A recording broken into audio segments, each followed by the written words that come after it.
Zamonaviy urush tabiati tubdan o'zgardi. Endi qaysi davlat faqat tank, samolyot yoki askarlar soniga tayanib g'alaba qozonaman desa, qattiq qadashadi.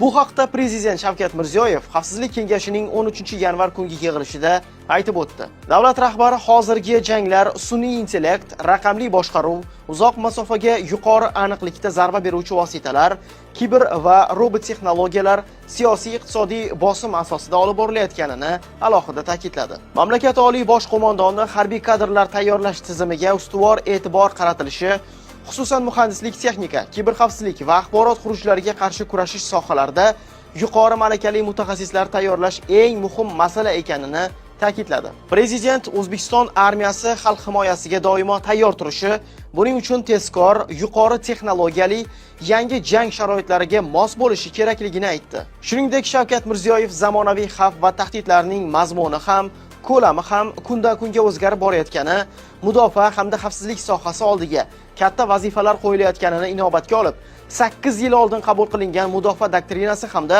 1997-yilda qabul qilingan milliy xavfsizlik konsepsiyasini qayta ko'rib chiqish vaqti kelganini qayd etdi.